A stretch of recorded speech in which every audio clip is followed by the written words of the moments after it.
Hermanos, déjenme decirles que la vida es bella. Yo sé que ese es el título de una película. Yo no sé si alguien la vio, pero es una buena película, por cierto. Para los que somos cinéfilos, es una buena película. 1997, es una película italiana.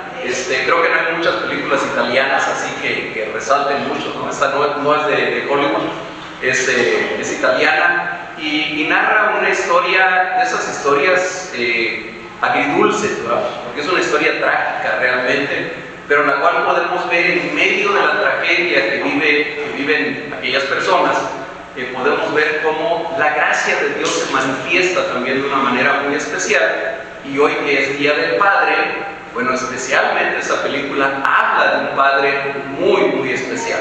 Para los que no hayan visto la película, no se los quiero echar a perder, pero para los que no la hayan visto, solamente mencionar que el tema es en las épocas de la Segunda Guerra Mundial, en la Alemania nazi, pero en Italia, cuando hay esa persecución contra los judíos. Hay por ahí un señor que es judío, tiene un hijo que para ese tiempo tendrá unos 7 años, cuando a ambos los llevan a un campo de concentración, y este hombre se dedica a una sola cosa: cómo hacerle, por cierto está basada en una historia real, cómo hacer para que su hijo no se dé cuenta que está en un campo de concentración, cómo hacer para esconderlo y cómo pintarle todo como que es un juego, como que el juego se trata de que él está escondido.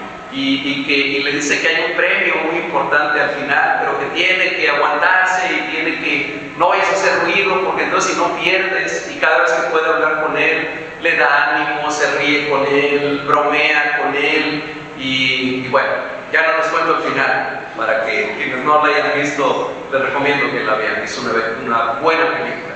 Pero el título dice una verdad muy, muy grande: la vida es bella. La vida es buena. Y alguien pudiera decir, bueno, estamos viviendo un tiempo y estamos viviendo situaciones que pudieran hacernos pensar que eso no es cierto, que la vida no es bella.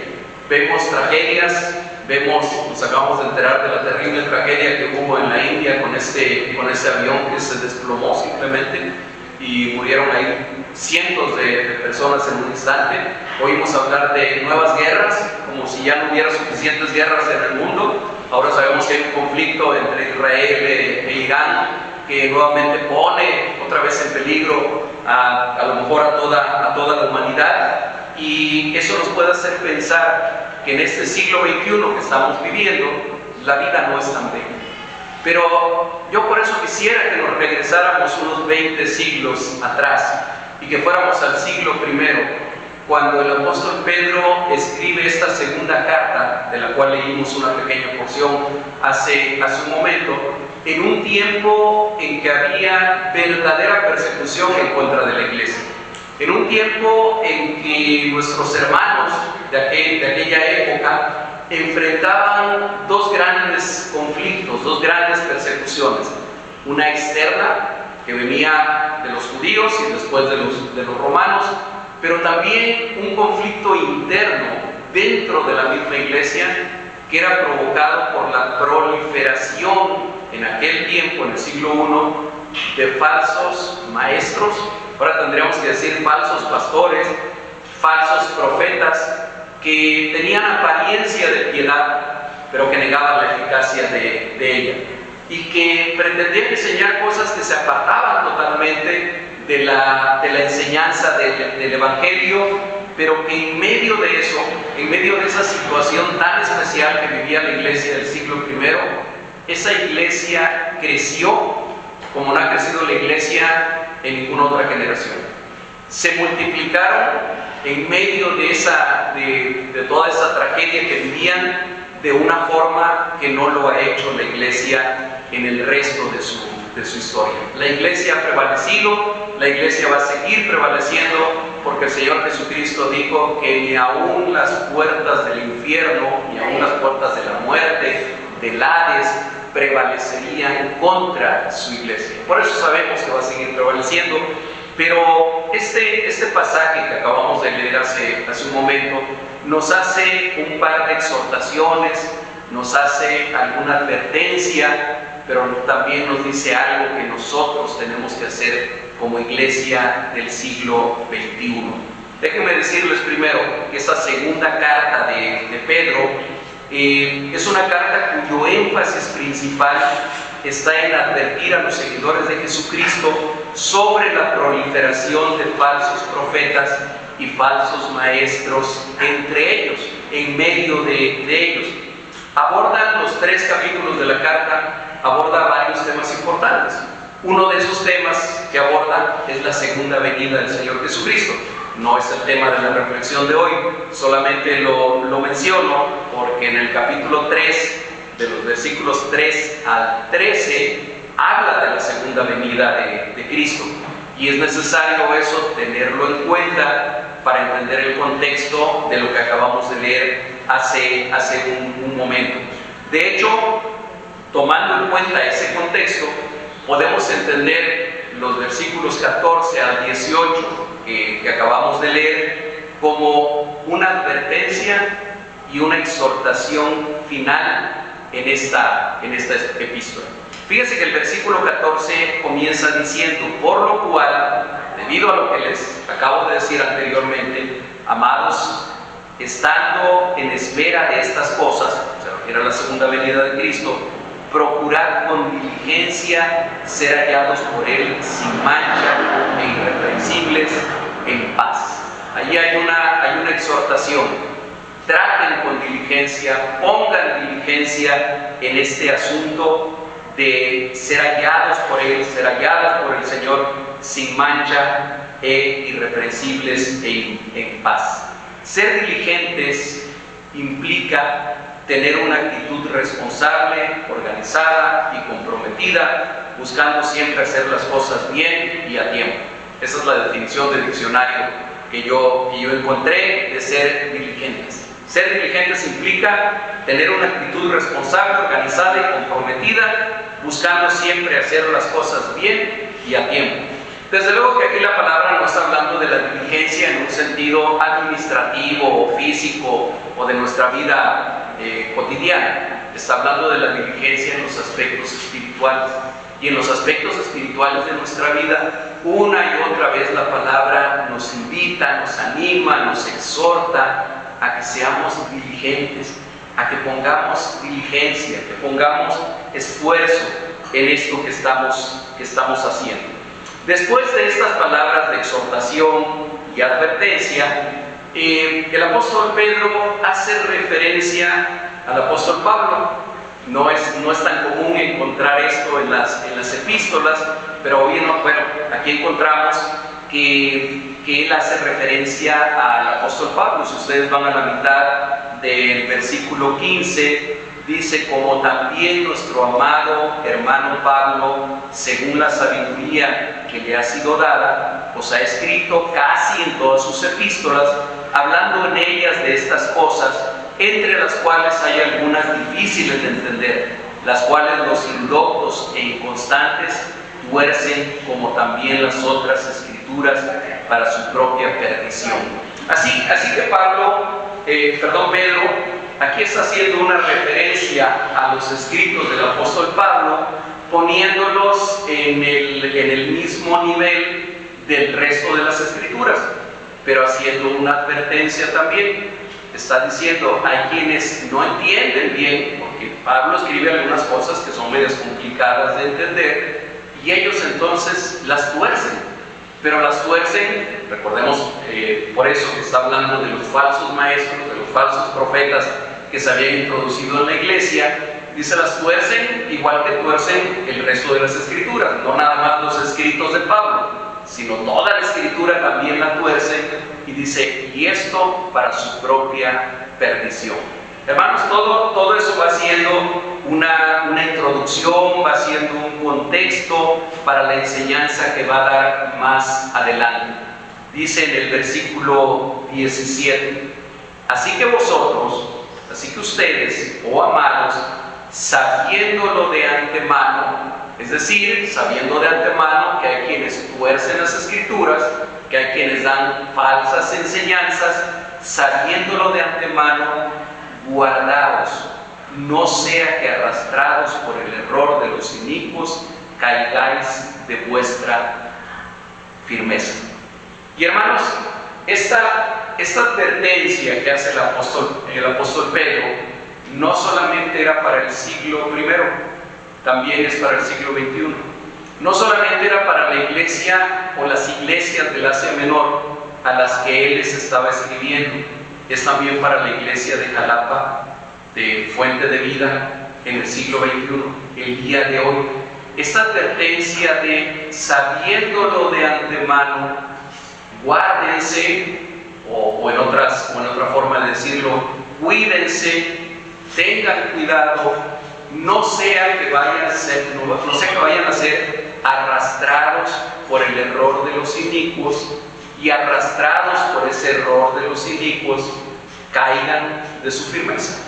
En esta mañana en la Escuela de Formación Cristiana estuvimos hablando sobre la iluminación del Espíritu Santo, y eso nos llevó también a hacer algunos comentarios generales de cómo muchas veces en algunas congregaciones o en algunos movimientos cristianos vemos que se enseñan cosas que no tienen nada que ver con la enseñanza de la Escritura, o que se parecen a la enseñanza de la Escritura, pero que son torcidas, que son desviadas, que son corrompidas por ideas propias de algunas personas. Y, amados hermanos, nosotros no estamos totalmente a salvo de ese error, no estamos totalmente a salvo de caer en una situación así, y por eso es que nosotros tenemos que ser diligentes con nuestra vida espiritual. Por eso nosotros tenemos que ser cuidadosos de lo que enseñamos y de lo que aprendemos.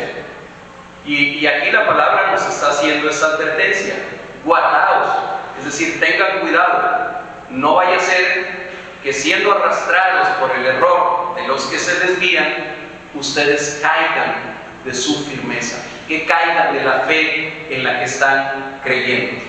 Y todos estos versículos nos llevan a aterrizar en lo que yo creo que es el centro de este texto, de este capítulo, de hecho del capítulo 3, que es el versículo 18, a donde ahora la palabra de Dios a través del apóstol Pedro nos dice no solamente la exhortación, no solamente la advertencia, sino lo más importante: ¿qué es lo que tenemos que hacer?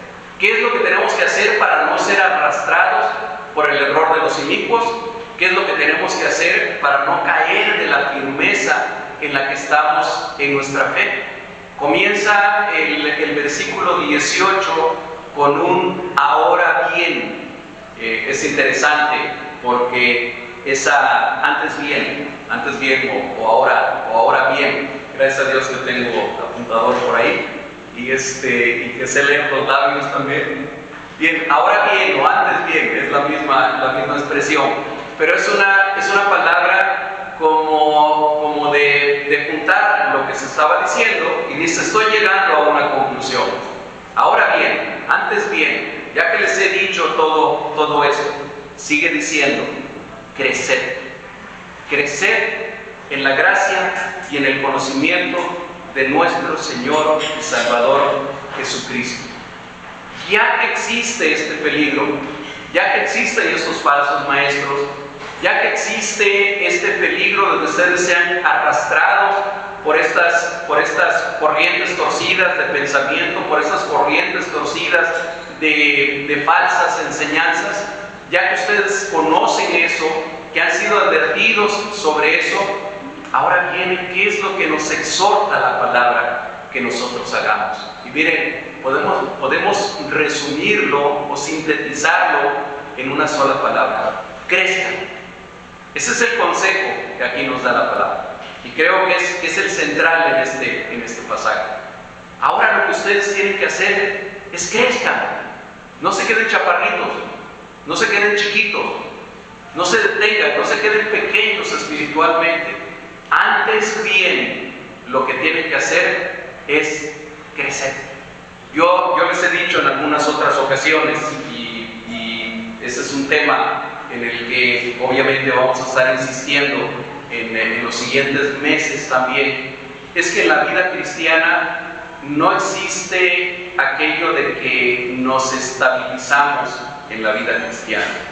La vida de Cristo no es en este sentido. Yo he usado ese ejemplo para hablar de otras cosas, pero aquí no es como en el caso de los aviones, que los aviones despegan y luego llega un momento en que se estabilizan y luego siguen a la misma altura, ya a toda su altura de crucero, hasta que empiezan a aterrizar. Bueno, la vida cristiana no es así, hermanos.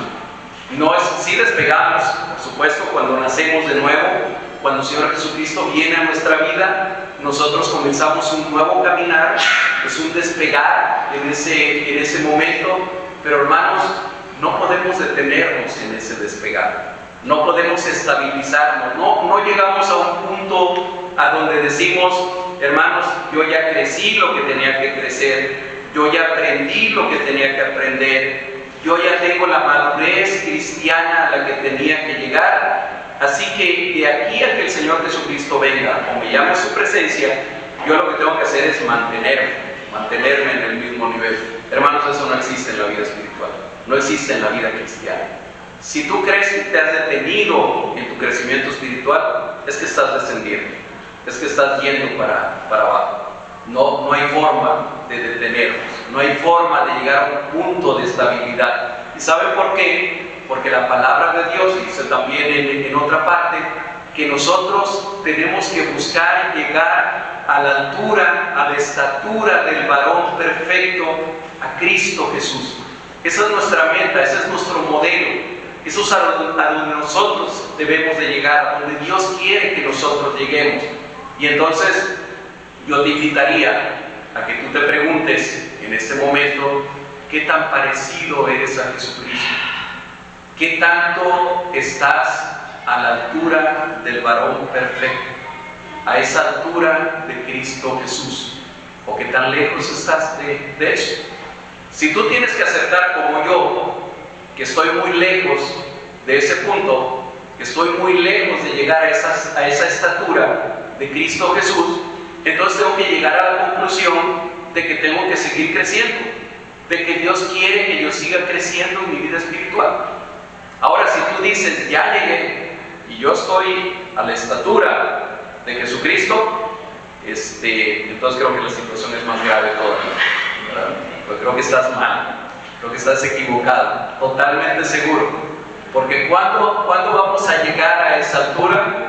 Dice Filipenses 1:6, dice, estando persuadidos de esto, que el que comenzó en vosotros la buena obra, la terminará hasta el día de Cristo Jesús.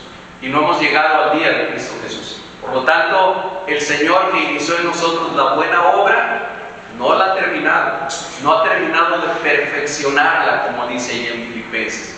Nosotros no hemos terminado de ser perfeccionados. Hermanos, estamos en proceso de remodelación. ¿Sí? Aquí nosotros deberíamos de traer un letrero que dijera, disculpe las molestias, obra en proceso. Disculpe las molestias que esto le ocasiona, pero esta obra está en proceso todavía. Y a veces hace ruido, y a veces levanta polvo, y a veces hace cosas bien desagradables. Perdón, está en construcción, está en remodelación. Nosotros no hemos llegado todavía a ese punto. Y como no hemos llegado a ese punto, nos pasan cosas como estas. Como no hemos llegado a ese punto todavía, entonces la exhortación que nos da aquí, 2 de Pedro 3:18, es para ti y es para mí. Es antes bien, crezcan, sigan creciendo. Pero no se queda nada más con esta exhortación así de simple. No, nos dice también en qué tenemos que crecer. Dice antes bien crecer, y mire, dice dos cosas. Crezcan en la gracia primeramente. Y entonces ahí me quiero detener. ¿Qué significa o qué implica crecer en la gracia? Ok, es un tema como para todo un curso. hablar de lo que es la gracia y de lo que es crecer en la gracia. Pero déjenme decirles nada más tres puntos o tres aspectos de lo que implica crecer en la gracia. Número uno, creemos que crecer en la gracia es depender más profundamente del amor y del perdón de Dios. Tener una dependencia más profunda de Dios. Depender cada uno de los días de nuestra vida de su amor y de su perdón. Hermanos, sin el amor de Dios y sin el perdón constante de Dios, nosotros no podríamos sobrevivir espiritualmente. Yo sé que hubo un día en que nosotros nos convertimos a Cristo y en que nosotros nos arrepentimos de nuestro pecado y le pedimos perdón, pero ese no es un evento único. Bueno, es único en algún sentido. Es único en el sentido de que ese día el Señor Jesucristo llegó a nuestra vida, pero eso significa que ya no tenemos que arrepentirnos de ahí en adelante, para nada. Nosotros tenemos que arrepentir todos los días, porque todos los días estamos pecando, porque todos los días estamos fallando a Dios. Entonces nosotros tenemos que depender. Crecer en la gracia es crecer en la dependencia del amor y del perdón de Dios. Crecer en la gracia me ayuda a darme cuenta de todo lo imperfecto que soy, de todo lo pecador que soy. Y como dice por ahí un canto que a veces entonamos, mi pecado es grande, pero su gracia es mayor. A lo mejor lo estoy parafraseando, pero más o menos así dice el canto. Es cierto, yo soy un pecador, mi pecado es grande, pero la gracia de Él es mayor. Y crecer en la gracia es aumentar esa dependencia en Él. Es decir, al crecer en la gracia me doy cuenta de que mi relación con Dios no depende tampoco de mi esfuerzo, sino del amor suyo. El que yo sea salvo y el que yo esté aquí el día de hoy no ha sido por algo que yo hubiera hecho, que yo me hubiera merecido, sino es por su amor incondicional. Así lo enseña Efesios capítulo 1, versículo 5. El punto 2 de lo que significa crecer en la gracia es permitir que su gracia transforme nuestra forma de pensar, de actuar y de relacionarnos con otras personas. Eso significa crecer en la gracia también. Es permitir que su gracia nos transforme y transforme mi forma de pensar, mi forma de actuar y mi forma de relacionarme con otros.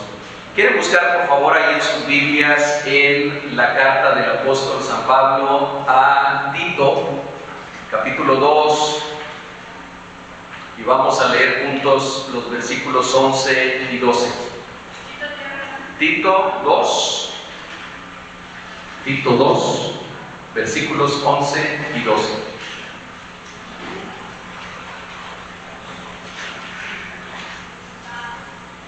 ¿Ya lo tenemos? ¿Leemos juntos? Porque la gracia de Dios se ha manifestado para salvación, enseñándonos que renunciando a la impiedad y a los deseos mundanos, vivamos en este siglo sobria, justa y piadosamente. Miren, estos versículos nos enseñan algo sobre el crecer en la gracia y sobre la gracia. Hermanos, la gracia no solo nos salva, también nos educa. Dice aquí en el versículo 12, enseñándonos que, es decir, la gracia también nos educa, la gracia también nos enseña, la gracia es activa, la gracia nos enseña a vivir con rectitud y con dominio propio.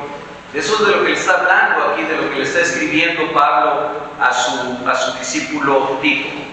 Y punto número 3 en cuanto a lo que significa crecer en la gracia. Crecer en la gracia también es ser cada vez más conscientes de que todo lo bueno en nosotros proviene de Él y no de nuestro propio esfuerzo. Ser conscientes que si hay algo bueno en mí, que si hay algo que en mí pueda ser positivo, pueda ser digno de algún reconocimiento, bueno, eso no es mío, es de Él. Es porque Cristo vive en mí.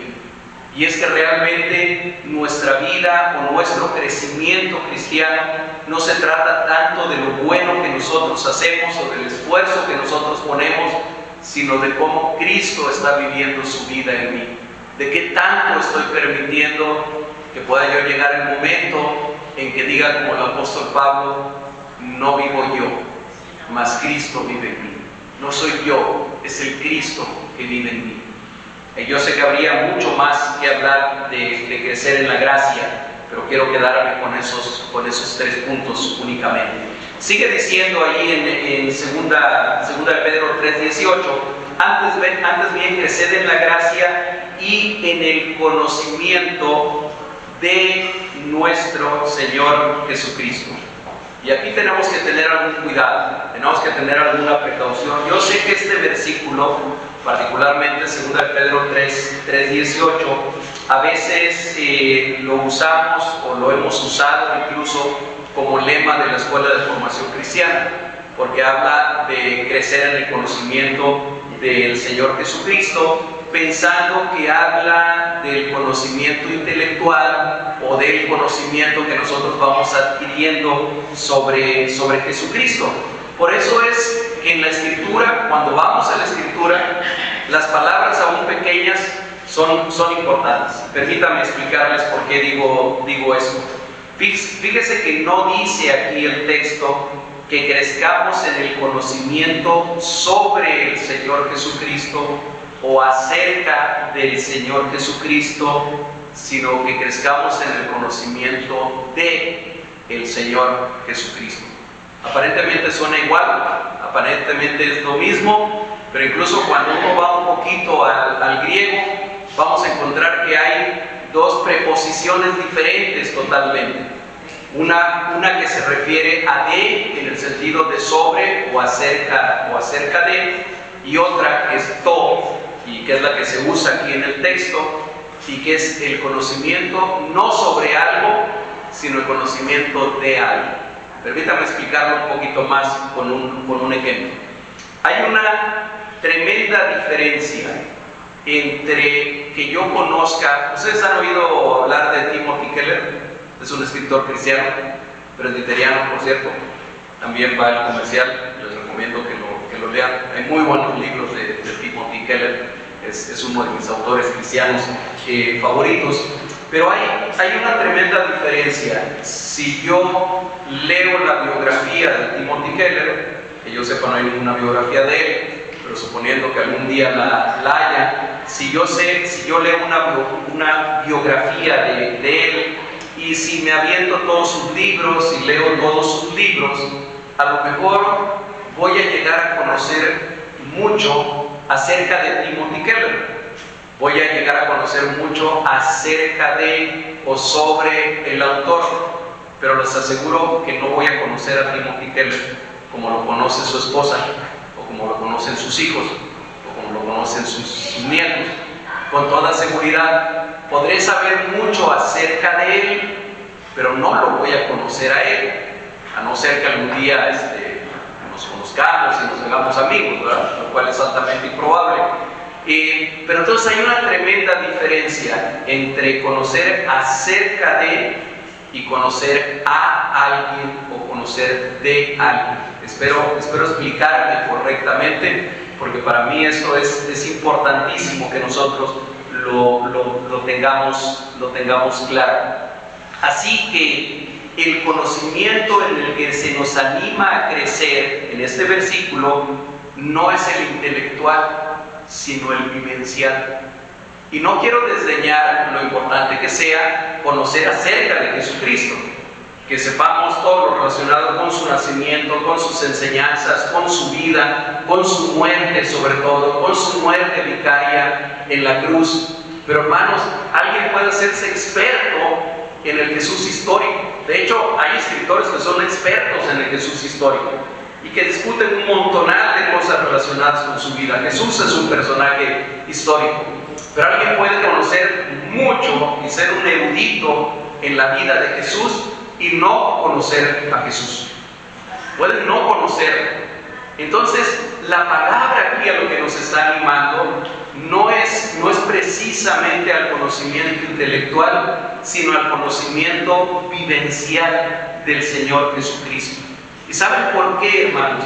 Porque el conocimiento intelectual del Señor Jesucristo o acerca del Señor Jesucristo no va a evitar que seamos arrastrados por el error de los inicuos. No va a evitar que seamos engañados.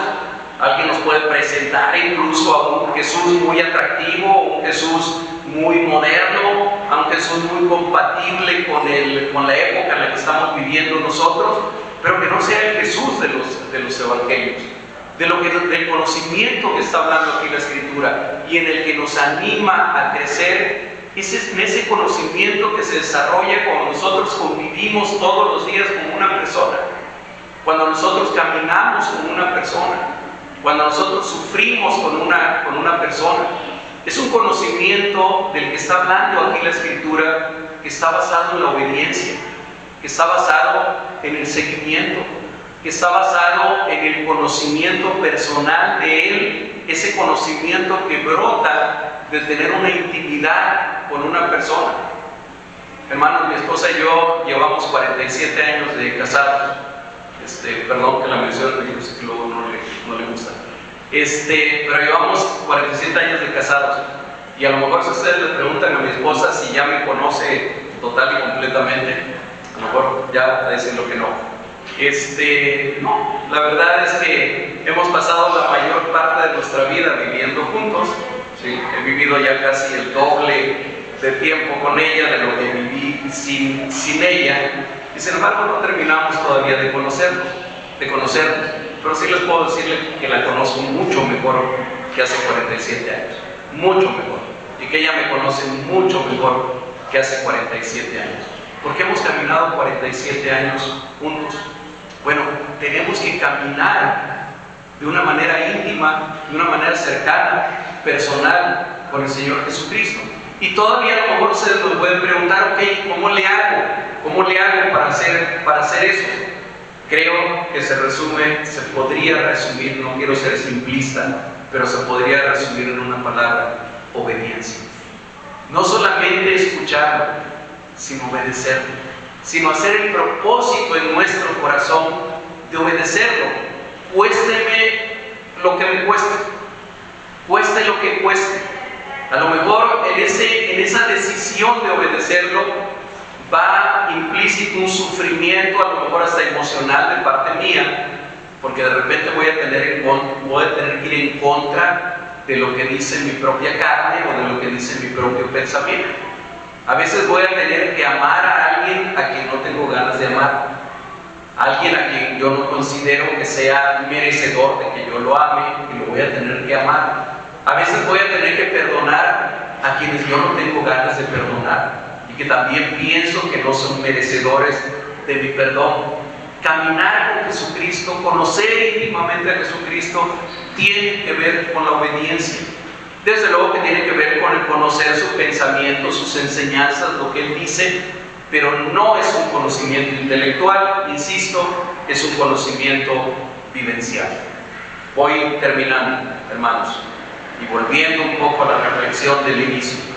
Vivimos en un mundo difícil a nivel local, nacional e internacional. Vivimos en un mundo en el que cada día más resuenan aquellos ayes que encontramos, que leemos en Isaías capítulo 5, cuando el profeta dice, hace más de 2750 años, él escribía: ay de los que a lo malo le dicen bueno y a lo bueno malo, que hacen de la luz tinieblas y de las tinieblas luz, que ponen lo amargo por dulce y lo dulce por amargo.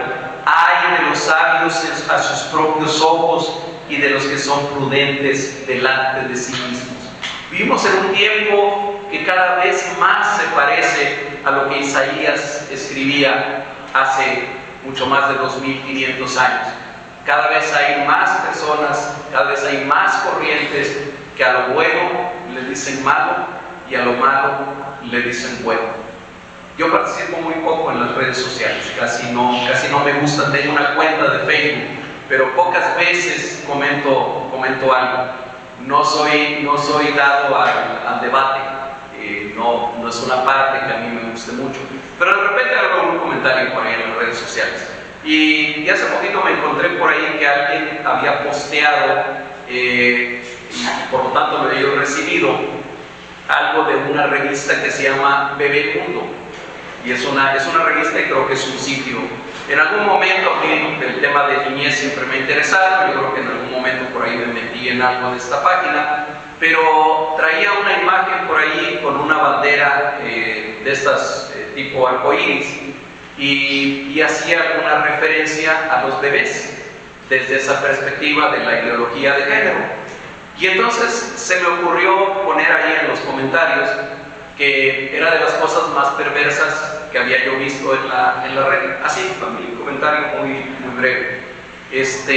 Pocas veces he tenido tantas respuestas a un comentario en Facebook.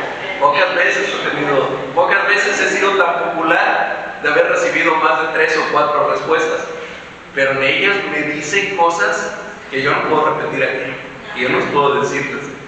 Me dicen insultos, pero ofensivos, o sea, tratando de ofender verdaderamente.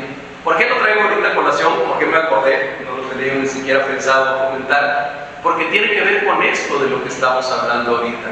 Hay de aquellos, decía Isaías, que a lo bueno le dicen malo y a lo malo le dicen bueno. Vivimos en ese tiempo, cada vez más estamos en este tiempo, que a lo bueno se le dice malo y a lo malo se le dice bueno, que lo dulce se le llama amargo y a lo amargo se le llama dulce. Sin embargo, hermanos, en medio de todo esto, la vida es bella. La vida es bella cuando Cristo está en el centro de nuestra vida. Cuando Cristo es el propósito de nuestra vida. No importan las ideologías de género. No importa que el mundo parece que se está cayendo. No importa que a lo mejor nosotros parece que vamos nadando en contra de la corriente. No importa. La vida en Cristo vale la pena vivirse. A lo mejor nos toque un poco hacer como el papel de aquel actor de la película que les decía y tratar de decir, aunque yo esté aquí en medio de un campo de concentración, yo voy a seguir comportándome de una manera que le muestre a los que yo quiero. En este caso de la película era su hijito, pero podría ser para nosotros el resto de los que están a nuestro alrededor, que la vida en Cristo vale la pena vivirse. Y que la exhortación de la palabra de Dios va a seguir siendo que yo crezca, que yo procure con diligencia crecer en la gracia y en el conocimiento del Señor Jesucristo. Que el Señor nos ayude para que como iglesia podamos hacer de este nuestro propósito, no de este año, sino de toda nuestra vida. Amén. Hasta que Él venga. Padre, te damos gracias, Señor, por tu palabra. Te damos gracias por la hermosura, por la belleza de tu palabra, por el consejo que ella nos da, por el aliento que ella nos da. Señor, ayúdanos para que aún en medio del mundo en el que estamos viviendo, de las circunstancias en las que estamos viviendo, podamos ver la belleza tuya, la belleza de tu obra, la belleza de lo que tú has hecho en nuestra vida. Señor, y que tú nos ayudes a seguir creciendo en la gracia y en el conocimiento tuyo, en la obediencia a ti, en el caminar todos los días contigo. Gracias, Señor, porque sabemos que solamente es a través tuyo, estando tú con nosotros, que nosotros podemos vivir esa vida. Te alabamos, Señor, te damos toda la adoración a ti, en el nombre de Jesucristo. Amén. Amén. Dios les bendiga.